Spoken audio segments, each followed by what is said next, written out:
Hi everyone! So today I'm going to be doing my first Glitterature. I don't know if you guys watch Elle and Blair, but I'm quite obsessed with both of them. And the one thing I really love about Elle is that she always does book reviews, and I'm quite obsessed with watching them, so I thought she probably has a similar crowd to what I have, and they probably would like book reviews too, but if not, I just love doing them and I love filming, so why not just do it for myself, you know?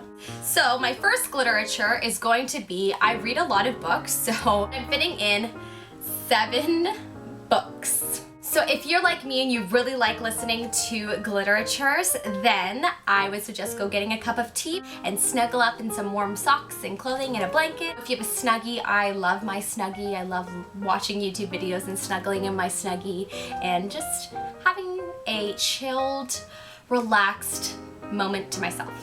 My first book review is going to be on my Kobo.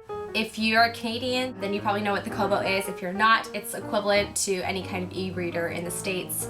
I think they're called the Kindles. There you go. So this is my Kobo, and the book I'm reviewing first is Divergent by Veronica Roth. I just recently heard that she's only 24 years old. It's crazy because these books are huge. Anyways, so Divergent I was very reluctant to pick up, only because I'm not a huge fan of the dystopian post-apocalyptic kind of books. So I wasn't sure if I was gonna like it. However, I loved it. It's not really usually my thing, but for a dystopian book, I definitely think it's the best out there. I've read The Hunger Games. I wasn't a huge fan of the first one. I loved the second one. The third one I thought, no, it was just not for me. I didn't like the ending. I was kind of very upset with it. And I was very mad for weeks and weeks. I still kind of feel a little bit upset about it just because I felt like I didn't really have closure with any of the characters, and I felt like it just ended and there wasn't really a lot of thought behind the ending. Maybe that's a little harsh. I don't know. I've talked to lots of people. They've agreed with me. It wasn't what I was hoping for, I guess. So I was a little sad about that. But anyways, Divergent, I loved it. And if you haven't read it, so this is a spoiler alert, so maybe pause or fast forward this part. I really loved the character Triss. I loved her strength and her personality. I'm not huge on violence, so I didn't like a lot of the violent scenes where she was almost being thrown over the cliff. I can't remember. I read it a couple weeks, like a month or 2 months ago. Now, it really delves into a lot of politics and stuff that's kind of going on right now in our world, so I liked that part about it. I'm totally like drawing a blank about some of my favorite parts. Just an overall, I just remember having a really good feeling while reading it, and when I finished it, I thought, I'll probably read the second one because it was good. So, yeah. Okay, so my next book is Shopaholic Ties the Knot. So these books have been around for ages and ages. I've literally picked up every single one at a garage sale some point in time. I even have extra copies of some of the books. And I always thought I'd want to read them, but I never actually got around to doing it.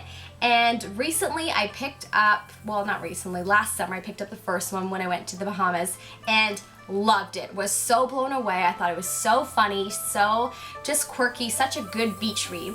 And then I picked up the second one during the holidays, loved that one, and this is the third, where she gets married. I am upset. Like, this book, I just couldn't put it down. I literally read it within 2 days. I'm not a fast reader, so that's huge. I just was speeding through it. It was just so good. Maybe because I've always had a fascination with weddings.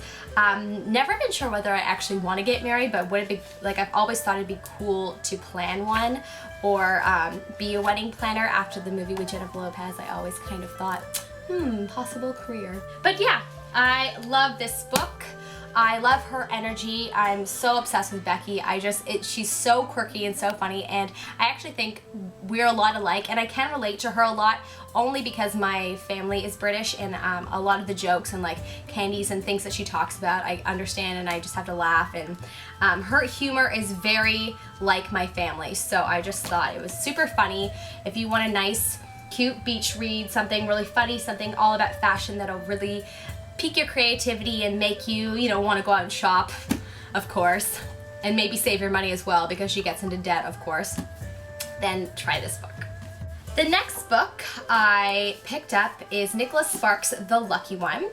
This book I started reading last summer before the movie came out. Okay, and I got to about 3/4 of the way and just decided I would go see the movie. I don't know why, but anyways, I ended up really disliking the movie. I just didn't like the actors. Zac Efron was okay, and the grandmother was great. I didn't really like the selection, the casting. I wasn't a big fan of it. So overall, it just kind of didn't make me want to finish the book now that I knew the ending. And yeah, so I also found this book a little tad bit boring. I ended up finishing it a couple months ago, and I actually really loved it when I actually finished it. It was really nice, and the ending was sweet, and I thought it was better than the movie, of course. But it made me think overall, yeah, I did enjoy it. Like, I finished it, and if I don't like something, I will literally just put it down and I'll never pick it up again. So obviously there was a part of me that just really wanted to finish it, and something hooked me onto it. The only reason I say that it's not like a huge favorite is only because if I really love something, I'm usually really pulled into it, like with the Harry Potter series or the Vampire Academy or Shopaholic series. This always happens. I'm always really pulled into those series, and that's how I know I really, really love something, of course. So this one I just wasn't extremely pulled into it, but I was kind of happy with it. It's a cute beach read, so if you're someone who likes Nicholas Sparks, I'm sure you'll like this one. The next book I picked up last summer. I'm reading the second one right now, so this is a very late review, but it's on The Lion Game. They made a TV series on this book, and it is interesting. The book is completely different than the TV series. I'm obsessed with the series, and they just recently canceled it, so I'm really, really mad and sad about that. I love the actors. I just thought it was great. I thought the storyline was even maybe a little bit better than the books. I did actually enjoy this book. I read it quickly. In this book, she has a twin that one of her twins is dead. So, and she's kind of looking over her from heaven. So it's interesting. It's kind of has a Lovely Bones appeal to it. But I would have probably preferred two of them alive, like in the show. Like, I like the different personalities and how they fight over different things. I like that a lot more. It's interesting that they canceled The Lion Game because I think it's 10 times better than Pretty Little Liars right now. But whatever. I just think it just didn't have enough advertising. There's some people I talk about and they go, oh, I've never even heard of it. And I go, oh crap, like if only one other person watched it, maybe they would have kept it. But anyways, all in all, this is a pretty good book. If you like the Pretty Little Liars series, I actually have that series on my Kobo. I like it. You'll definitely like this new series by Sarah Shepard. It's the same author as Pretty Little Liars, so I would suggest picking up this book. The next book is completely different than the books that I just reviewed. This is a self-help book called You Can Heal Your Life by Louise Hay. I was recommended this book many, many times by different practitioners of self-healing and like angel healers. I talked to a lot of different people like that, and they recommended this book, and I picked it up when I was in chapters one day, and I quickly fell in love with it. It draws you in within the first couple of chapters, and it really just is so exciting and makes you really think about your life and makes you feel, you know, that you really need to be grateful about everything, and it really makes you feel grateful and thankful and kind of gets you on track. It's really helped me in the last while, and what I really love about this book is she has theories of what you think in your mind reflects in different parts of your body where something might have gone wrong or where you might have a disease. Like, for example, if you have, okay, let's find a good one. Cancer. Okay, so if you have gotten cancer, she's saying that this is a product of a thought that you've carried in your mind. So so basically she said what you have been thinking in the past or what you're thinking right now has caused this cancer onto your body. So you might have had deep hurt or long-standing resentment and a deep secret or grief eating away at the self, carrying hatreds, what's the use type thing. And then she gives different sayings of things that you need to say out loud and truly try to feel within your body in order to heal your body. So the healing one for cancer would be, I lovingly forgive and release all of the past. I choose to fill my world with joy. I love and approve of myself. Basically, her idea is affirmations can cure all, and I'm a strong believer in affirmations and helping heal the body and The Secret. I'm a big, big believer in The Secret. So if you are someone who really enjoys The Secret, The Power, anything Rhonda Byrne, anything to do with the law of attraction, you will definitely love You Can Heal Your Life, because she definitely tackles on everything to do with The Secret. My next book is called Your Naked Brand by Basim Mirza. He's one of my good dear friends that I really wanted to support. And you know what? I highly, highly recommend this book. I picked it up one Sunday morning and I finished it that day. Like, I just whipped through it. I know it's not short, but there is a lot of information, and I took so many notes. I have like 10 pages worth of notes. I really highly recommend this book if you are someone in business, or someone who is trying to start your own business, or someone who just has a great idea and is very unclear as to what he or she needs to do to get your brand known, or to get your brand more, to build more of a platform for yourself. You don't need to go to business school. I highly recommend, I mean, you could go to business school. It's definitely, I went to it. It's a great investment. However, I am a big, strong believer that you can find everything you need to know with life experience and books. So if you go to your local bookstore, you ask for some entrepreneurial books such as Think and Grow Rich, Rich Dad Poor Dad, Your Naked Brand, anything like that. If you read those books, honestly, you can gain the knowledge that you need to know in order to build a successful brand and business. And then all you need is life skills and life experience. Like, really get a job somewhere in the field that you want to work in, and maybe learn all you need to know then, and then go start your own business, you know? So I do believe in school. Like, I think it's great. However, I do believe in self-teaching as well. So this is a great book if you want to take the self-teaching route. My next and final book would be the unofficial Harry Potter cookbook. I am a big fan of HP. I went to the Harry Potter theme park last year, and I got the infamous Butterbeer, and my life was forever changed. It was really great, and I had like 4 cups, and I got really sick. But it was super, super good, and ever since then I have just been obsessed with wanting to try Harry Potter recipes.